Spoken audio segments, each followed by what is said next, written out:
नमस्कार दोस्तों, मैं प्रेम पंकज आप सभी का स्वागत करता हूं माइक्रो स्टडी सेंटर में। हम लोग फ्रेंड्स एनसीईआरटी बुक सीरीज में science class 10 chapter 4 carbon and its compound के बारे में पढ़ रहे थे। यहाँ पर दो टॉपिक अभी बचा हुआ है कार्बन एंड इट्स कंपाउंड में। एक बचा हुआ है एथेनोइक एसिड के प्रॉपर्टीज़ को पढ़ना है और सेकेंड बचा हुआ है सोप एंड डिटर्जेंट। ये दोनों ही इम्पोर्टेंट टॉपिक है। डिटर्जेंट तो आज देखता हूँ मैं कहाँ तक ख़त्म कर सकता हूँ, ठीक है। उसके बाद फिर हम लोग इस चैप्टर के बाद नेक्स्ट चैप्टर हम लोग जाएंगे। Okay, chapter number 5। तो आइए चलते हैं और इसको हम लोग देखते हैं इसमें क्या क्या चीज़ दिया हुआ है।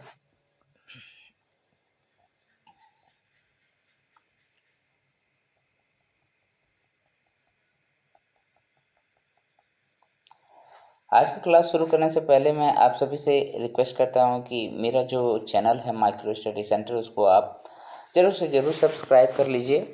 यहाँ पर दो तरीके का क्लासेस अभी चल रही है। पहला है जो झारखंड में किसी भी गवर्नमेंट एग्जाम्स की तैयारी कर रहे हैं उसके लिए मैं जीपीएससी उसके लिए झारखंड जीके का जो क्लासेस है वो कर रहा हूँ। उसका कंप्लीट स्टडी करके मैं आप लोगों के बीच वीडियो लेक्चर दे रहा हूँ, जिसमें झारखंड जीके का हिस्ट्री क्लासेस अभी चल रही है। फिर next geography and civics and then मतलब पॉलिटी एंड अदर नॉलेज के बारे में मैं जानकारी दूंगा। और यहाँ एनसीईआरटी बुक सीरीज़ का क्लास 10th का चल रहा है और साइंस ख़त्म होने के बाद अदर सब्जेक्ट्स पे भी मैं ध्यान दूंगा। ओके, तो चलिए आप लाइक और शेयर ज़रूर से ज़रूर वीडियो कर दीजिए, सब्सक्राइब करके रखिए चैनल को। ओके, तो आज का क्लास में हम लोग एथेनोइक एसिड के प्रॉपर्टीज़ को पढ़ रहे हैं। इस एथेनोइक एसिड क्या होता है, सबसे पहले ये देख लीजिए। एसिड का जो फंक्शनल ग्रुप था, आप सभी को याद होगा, एसिड का फंक्शनल ग्रुप हमने लिखा था COOH। ओके, ये था एसिड का फंक्शनल ग्रुप। इसमें इधर आप कुछ भी एक्स्ट्रा क्वांटिटीज ऐड कर सकते थे। तो अगर मैं एथेनोइक एसिड का बात करूं तो इसका क्या फार्मूला होगा। एथेनोइक एसिड का सीधा सीधा मतलब हो गया दो कार्बन होना चाहिए ना, मीथा के बाद ईथा होता था, दो कार्बन होना चाहिए था, तो CH3COOH। देखिए दो कार्बन हो गया। एक अल्काइल ग्रुप मैंने इसमें ऐड कर दिया इस फंक्शनल ग्रुप में, तो एथेनोइक एसिड बन गया। राइट, ये हो गया इसका केमिकल फार्मूला। नाउ एक नाम हम लोगों ने पढ़ा है, उसका नाम होता है विनेगर, वो भी यहाँ पर देखेंगे। तो ethanoic acid is commonly called acetic acid, इसी का नाम एसिटिक एसिड है। Belongs to a group of acids called carboxylic acids. तो ये कार्बोजिलिक एसिड का फंक्शनल ग्रुप मैंने बता दिया, यही चीज़ है, ठीक है। नेक्स्ट यहाँ कहता है कि 5 to 8% solution of acetic acid in water is called vinegar. Okay, vinegar is a very useful substances. Okay, हम लोग प्रिजर्वेटिव के रूप में विनेगर को यूज़ करते हैं, राइट। और ये कैसे बनाया जाता है, तो वाटर में 5 to 8% सॉल्यूशंस जो है वो एसिटिक एसिड का डाल देते हैं तो विनेगर फॉर्म हो जाता है। और जो अचार होता है, पिकल्स जो होता है, उन सभी को बचाने के लिए लॉन्गर पीरियड के लिए हम लोग विनेगर डाल देते हैं। ये थोड़ा खट्टापन होता है, हम लोग सभी इसका यूज़ करते हैं। आपको बहुत आसानी से घरों में ये मिल जाएगा। तो 5 to 8% सॉल्यूशन में आप एसिटिक एसिड डाल दीजिए, बाद बाकी वाटर रहेगा, ठीक है। तो इसी का नाम क्या हो गया, विनेगर हो गया, विनेगर हो गया। ओके, यहाँ क्लियर है। The melting point of pure ethanoic acid is 290 kelvin. अच्छा, यहाँ एक बहुत इम्पोर्टेंट जानकारी ये है कि टेम्परेचर मेजरमेंट हम लोग कई तरीके से करते हैं। कहीं डिग्री में मेजर करते हैं, कभी केल्विन में मेजर करते हैं। ओके, फिर फ़ारेनहाइट भी है। तो आप ये फ़ारेनहाइट और डिग्री सेल्सियस, ज़्यादातर लोग तो डिग्री सेल्सियस समझते हैं क्योंकि इसी की चर्चा सबसे ज़्यादा होती है। तो यहाँ पर डिग्री सेल्सियस में अगर केल्विन को कन्वर्ट करना चाहते हैं तो आप क्या करेंगे, बेसिकली 273 है ना, 273 इसको आप माइनस कर दीजिए 290 केल्विन में, 273 केल्विन को माइनस कर दीजिए तो अपने आप आपको क्या मिल जाएगा, डिग्री सेंटीग्रेड मिल जाएगा कितना है। यानी कि जो केल्विन दिया हुआ है उसमें 273 माइनस कीजिए आप, तो ये कितना डिग्री हो जाएगा, ये हो जाएगा आपका 17 डिग्री, है ना, 17 डिग्री। तो ये 17 डिग्री में क्या होता है, ये फ्रीज कर जाता है, विनेगर फ्रीज कर जाता है, ठीक है। This give rise to name glacial acetic acid, okay.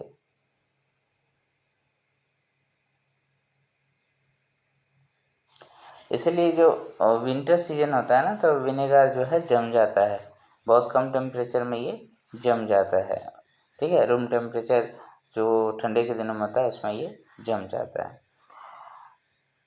तो ये सारी बातें हो गई। अब नेक्स्ट में क्या बताऊंगा, यहाँ पर देखिए लिखा हुआ है, the group of organic compound called carboxylic acids are obviously characterized by their acidic nature. Acidic nature के रीजन से ही कार्बोक्सिलिक एसिड को हम लोग जानते हैं, okay. However unlike mineral acids like HCl which are completely ionized, carboxylic acids are weak acids. अब यहाँ बात समझिए, हम लोग जब एसिड्स पढ़ रहे थे तो वहाँ पढ़े थे दो तरीके का एसिड्स होता है, एक हमने देख लिया था उसमें वीक वाला होता है और एक हमने देखा था ये स्ट्रॉन्ग वाला होता है, ठीक है, स्ट्रॉन्ग एसिड। तो वीक एसिड किसको कहते हैं, वीक एसिड कहने का मतलब सीधा सीधा था कि उसमें हम लोग जो है एसिड को आयंस में कन्वर्ट नहीं कर पा रहे थे। लेकिन अगर हम लोग HCl ले रहे हैं तो इसमें हम लोग क्या देखते हैं कि यहाँ पर H+ आयन और Cl- आयन आराम से मिल जा रहा था हमको। तो जो हाइड्रोजन आयन ज़्यादा देता था उसी को एसिड ही बोलते थे हम लोग, है ना। लेकिन जितने सारे कार्बोक्सिलिक एसिड होंगे उसमें हाइड्रोजन आसानी से आपको ज़्यादा नहीं मिलेगा, दैट्स वाई ये क्या होता है, ये वीक एसिड होता है, ये वीक एसिड होता है। तो यहाँ दो इम्पोर्टेंट पॉइंट आप याद रखिएगा, ये विनेगर वाला हो गया 5 to 8%, और दूसरा कि जितने सारे कार्बोक्सिलिक एसिड्स होते हैं वो वीक एसिड होते हैं। नेक्स्ट, अब यहाँ हम लोगों को जो पढ़ना है वो पढ़ना है एथेनोइक एसिड्स के रिएक्शंस को। तो ये सबसे इम्पॉर्टेंट है, इसको याद रखिएगा, एस्टरिफिकेशन रिएक्शन। ये अक्सर पूछता है एग्जाम में, what do you mean by esterification, okay. तो एस्टर बनाते हैं, एस्टर बनाने का मतलब क्या होता है, परफ्यूम वगैरह जो हम लोग यूज़ करते हैं उसी को एस्टर बोल सकते हैं आप। तो esters are most commonly formed by reaction of an acid, acid का रिएक्शन कराएंगे एंड एन अल्कोहल, और एक अल्कोहल का रिएक्शन कराएंगे तो हमको एस्टर मिलेगा। तो आपसे पूछा जाए एस्टरिफिकेशन रिएक्शंस क्या होता है, आप क्या लिखेंगे, esters are esters can be formed from reactions of acids and alcohol and it is mainly it have mainly fragrance, है ना, और इसके में क्या होता है, एक फ्रेगनेंस रहता है। तो ethanoic acids reacts with absolute ethanol in the presence of an acid catalyst to give an ester. तो क्या कहता है कि आप हम यहाँ पर ले लीजिए एथेनोइक एसिड को, ओके।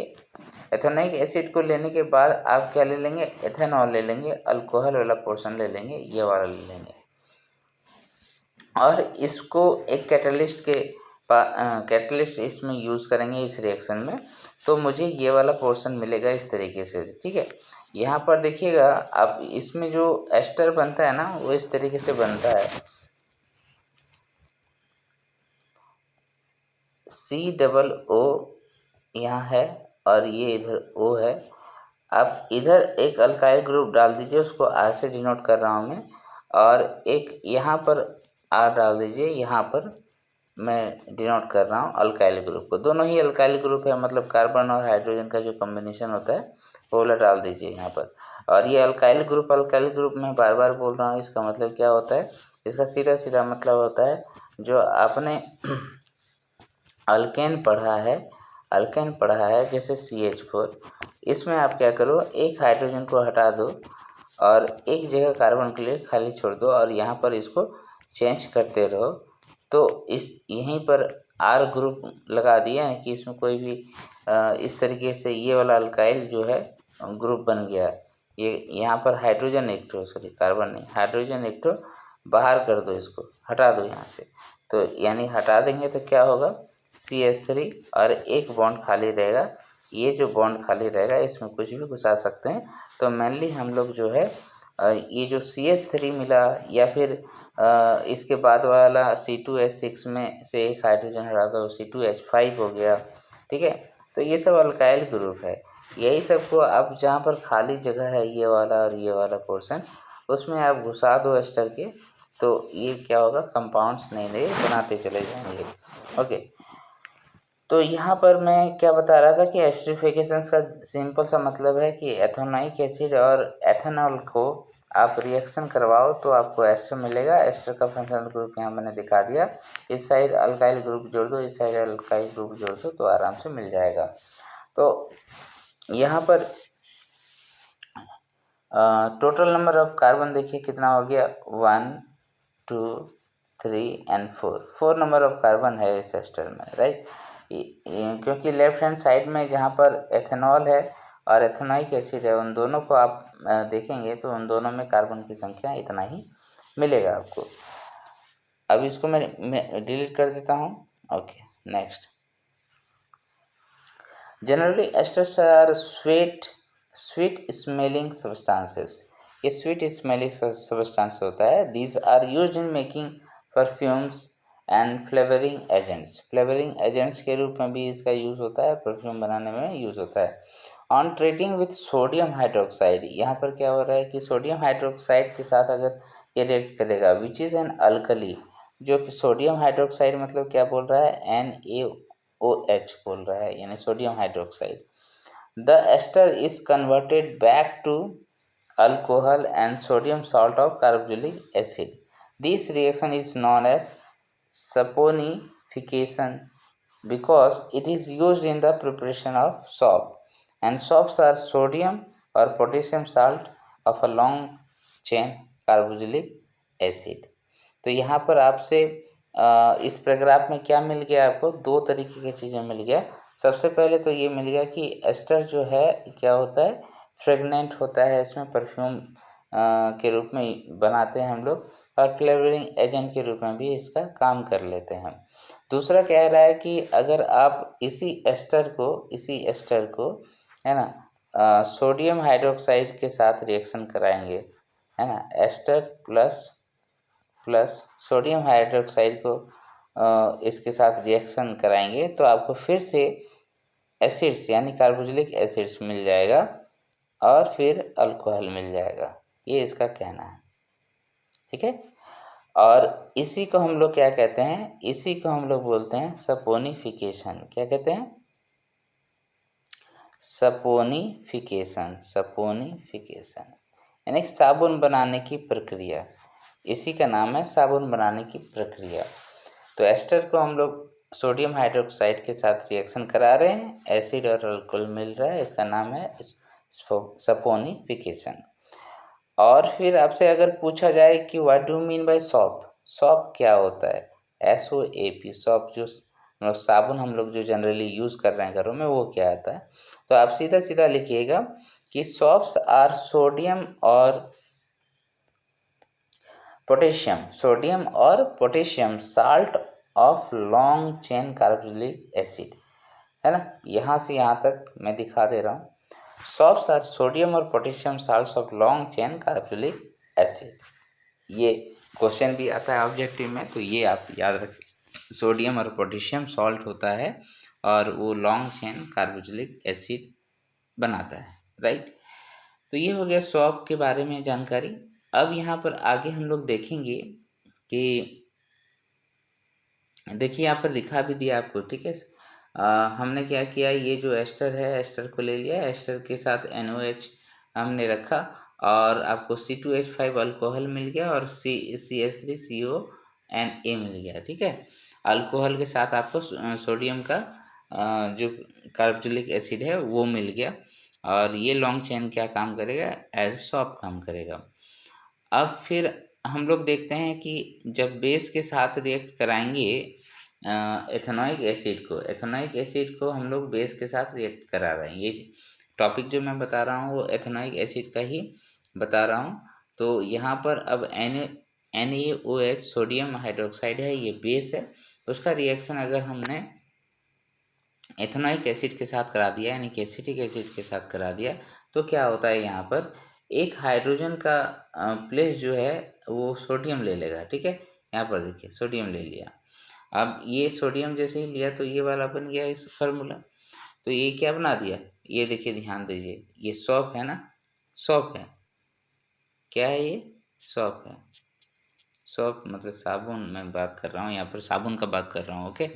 तो how does ethanoic acid react with carbonates and hydrocarbonates, ये सब हम लोग देखेंगे यहाँ पर।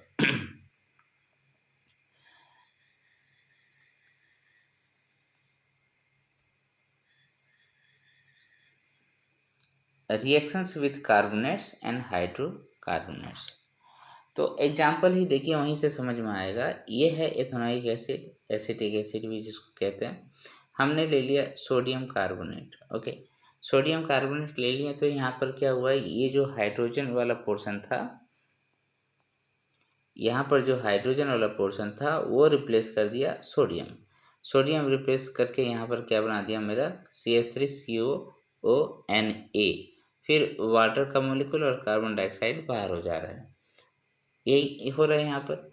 और एक एग्जांपल लिया है यहाँ पर, अच्छा ठीक है, यहाँ पर देख लीजिए। तो ये जो बन रहा है ये क्या बन रहा है, साबुन ही तो है, ओके।